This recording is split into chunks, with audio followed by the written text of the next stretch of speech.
This is Story Recapped. Today, I'm going to explain a mystery, romance, sci-fi film called Reminiscence. Spoilers ahead. Watch out, and take care. Due to climate change, the sea levels rose and flooded the coastal cities across the world. To avoid the heat of daylight, most people work at night. After serving in the war that ensued due to the catastrophe, Nick Bannister started working as a private investigator in Miami while operating a business that uses a machine to help people relive their memories. One night, his associate Emily Watts Sanders informs him that his friend Hank is there for an appointment to reminisce about his dog Angie. Nick and Watts soon prepare Hank to enter the tank to relive the day that he played with Angie outside his father's house 13 years ago. After the session, Hank discloses that he doesn't have enough cash, but Nick tells him that the session is on the house because he's an old friend from the military. Watts warns Nick that they could go out of business if he keeps giving free sessions to his war buddies, but Nick assures her that they'd never run out of paying clients because people are addicted to their good memories. One of their clients, Elsa, always comes to relive a moment with her lover. Watts gives her a recording of the memory so she doesn't have to return every week, but Elsa thinks it's not the same because she can't feel her lover's arms around her. After Elsa leaves, Nick hums a tune while operating a vault to store the session's recording. As Nick and Watts prepare to leave, a red-headed woman named May arrives and tells him that she needs to remember where she lost her keys. Before putting May into the tank, Nick injects her with thiopental to relax her neural pathways. Watts then asks May to remove her earrings. Afterward, Nick puts a headset on May and assures her that the electricity in the device will not go over 30 volts. Soon, May recalls how she put her keys in her bag while preparing to leave for work. She had taken them out when she was paying for a boat ride, but she didn't lose them. Afterward, May dropped the keys in the dressing room while searching for her favorite earring. Watts asks Nick to stop the session, but Nick decides to continue. He watches May trying to hold back her tears as she prepares to go on stage to perform a song. Nick is instantly captivated by May's voice when he hears her sing. When May leaves the session, Watts discovers that she has left her earrings. The following night, Nick visits the district attorney's office to help the prosecutor with a case against Walter Sylvan, the most notorious land baron in the city. Prosecutor Avery Castillo accuses Walter of burning houses to buy the land at a low price, but Walter denies it. Nick is supposed to help Avery interrogate Walter in the tank, but Walter's lawyer contends that he's no condition to go in the machine. As Walter prepares to leave the office, Nick overhears Walter and his son, Sebastian, talking about a woman. Walter asks Sebastian if he found her, but Sebastian notes that his search was unsuccessful. Later, Nick goes to the sunken coast and stops by the bar where May works as a lounge singer to return her earrings. After May's performance, Nick asks her why she was crying in her memory before she went on stage. May admits that she's afraid that she won't live up to people's expectations. Later, May asks Nick to take her home, and after they arrive, May seduces Nick and they end up making love. When Nick wakes up, he finds May on the roof, waiting for the sun to set. May offers him tea on a glass and notes that she can't find her mug. Nick then points out that the mug is under her sink and discloses that he saw it in a reminiscence. He explains that people only tend to notice things that they are focused on at the moment. Nick believes that people notice new things in their memories, but they risk burning the memory in their minds, causing it to play an endless loop.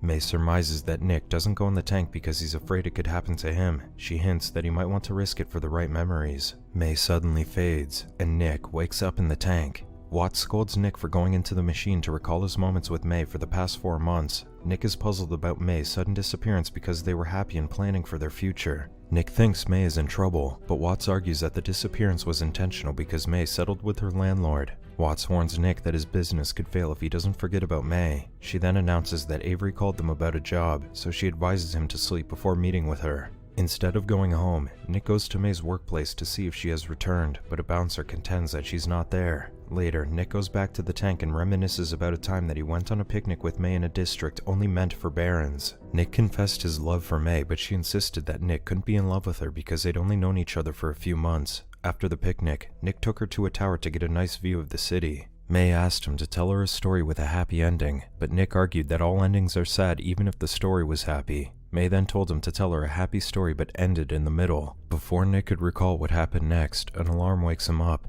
Nick finds a note instructing him to get to the court. Nick suddenly hears someone knocking, but he yells out that they're closed. He doesn't see anyone when he checks the door, but he finds May's earring on the street. When Nick and Watts go to the court, Avery informs them that a drug dealer who overdosed is going into a tank to find something that they could use against the notorious drug kingpin, St. Joe. During the session, the drug dealer, Falks, went to a bar in New Orleans to speak with Joe. Upon coming face to face with Joe, Falks overheard the kingpin instructing a dirty cop to tell his colleagues to turn a blind eye on his drug deals. Suddenly, Joe's attention is caught by May when she starts performing at the bar. Nick asks Watts when the memory occurred, so she discloses it was over 5 years ago. Joe was fascinated by May, so he instructed Falks to introduce him to her. When Joe met her, he asked May to try a highly addictive drug called baka. After May refused, Falks castigated her and tried to slap her, but Joe stopped Falks and beat him up. The corrupt cop threatened to shoot Falks, but he changed his mind when Falks begged for his life. Nick then asked Falks to recall the last time that he saw May. Falks remembers that the last time he saw May with Joe was when he picked up some baka. By that time, May had become Joe's mistress. After Joe left, Falks discovered that May was planning to steal baka from Joe. May suddenly knocked Falks out so she could flee with the drugs. The next day, Nick goes to New Orleans to meet Joe. He pretends to be a friend of a drug dealer named Lorenzo, but Joe knows that he's lying because Lorenzo died years ago.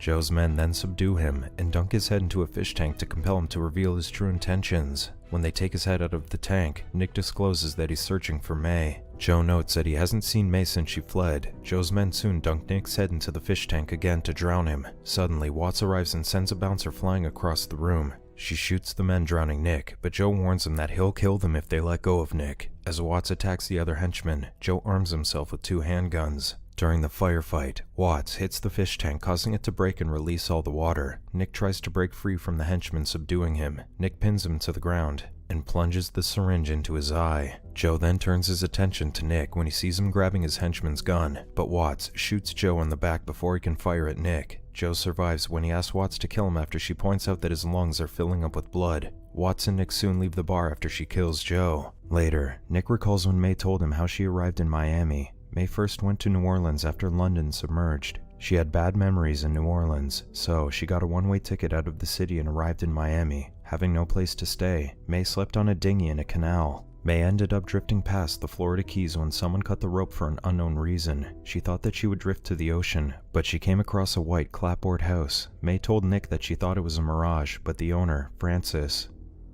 took her in and helped her get back on her feet. May noted that she thought about Francis whenever she felt lost or scared. Nick revealed that he thought of a song his grandfather used to hum. He noted that he hadn't heard the song for a long while until he heard May sing it. When Nick wakes up from the tank, he realizes that May came to his office because she wanted something from him. Watts recalls that she left May alone in the office after a heart-to-heart talk about her alcoholism and May's addiction to baka. Watts contends that May couldn't have broken into the vault because she doesn't know the code. However, Nick reveals that he unlocks the vault by humming a tune. May probably figured out the tune after studying him for months. When they inspect the vault's contents, they discover that Elsa's files are missing. Nick tries to find Elsa at the market, but a woman informs him that she's dead, and a red-headed woman took her son, Freddie. Nick surmises that May abducted the child, so he looks for her in an abandoned theme park. Suddenly, a man attacks Nick and tells him to forget about May. After Nick reminisces about the incident, Watts discovers that the man who assaulted him was the corrupt cop who worked with Joe. Watts and Nick go to the DA's office to ask Avery about the cop. Upon their arrival, they find a large crowd protesting. Watts notifies Nick that Walter died, and the crowd is protesting a court decision to hand over his properties to Sebastian and Walter's wife, Tamara. Nick recounts that Tamara once came to him for a session when he first opened his shop. Nick and Watts soon learn that the corrupt cop's name is Cyrus Booth.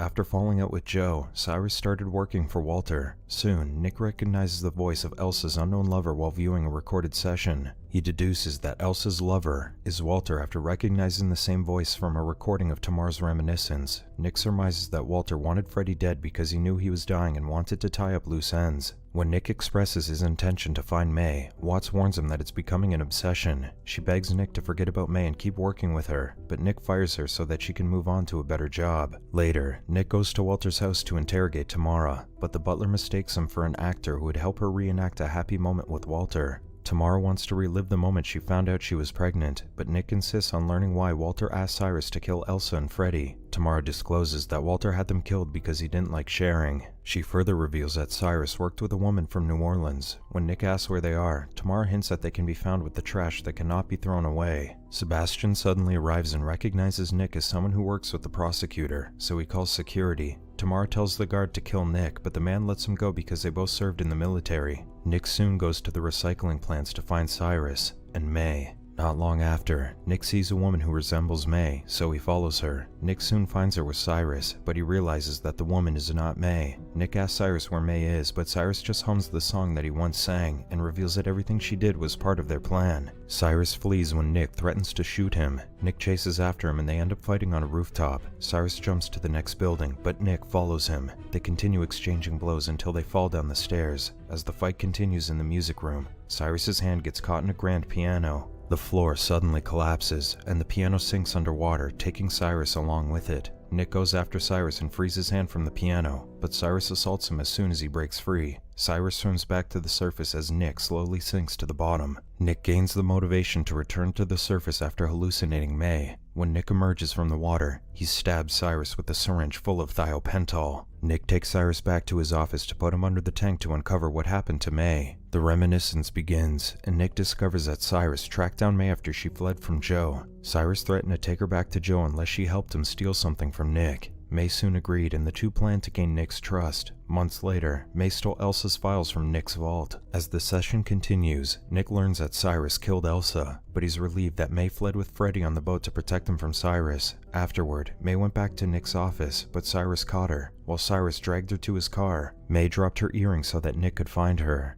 Cyrus took May back to the recycling plant and forced her to ingest Baka so that she would be compelled to reveal where she took Freddy. She reveals that he already knew, because she already told him about the time that she saw a mirage floating above the sea. Nick realizes that May is talking to him through the memory, and she is hinting that she took Freddy to the white clapboard house. May kissed Cyrus and told him that she loved him while imagining that he was Nick. Suddenly, May stabbed Cyrus in the shoulder. She then started ingesting Baka to overdose and keep Freddy safe. After swallowing the pills, May jumped in the water so that Cyrus couldn't force her to tell him anything. Outraged by what happened to May, Nick compels Cyrus to recall the worst memory of his life. Cyrus remembers when Joe's men burned him after he stole from them. Nick exclaims that the memory will burn in his mind for the rest of his life. He then sets the machine to its maximum voltage as Cyrus struggles in the tank. Later, Nick goes to the Sylvan estate to confront Sebastian. Nick figures out that Sebastian discovered about his father's affair and ordered Cyrus to kill Elsa and his son. Walter actually wanted Sebastian to find Elsa to help them, but Sebastian had them killed to avoid sharing Walter's wealth.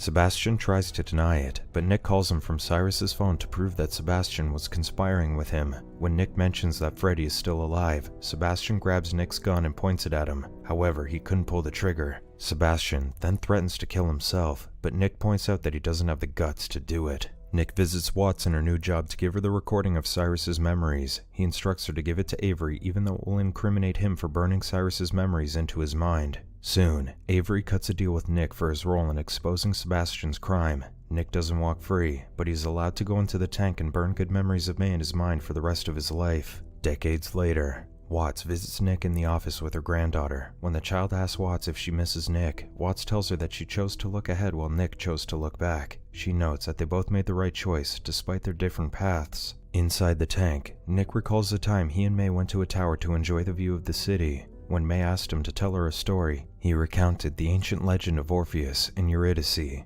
Eurydice had died, so Orpheus went to the underworld to beg the devil to release her. The devil agreed on the condition that he couldn't look back until they escaped. Instead of telling May that the tale ended in tragedy, Nick told her that Orpheus led Eurydice back to life, and they lived happily ever after.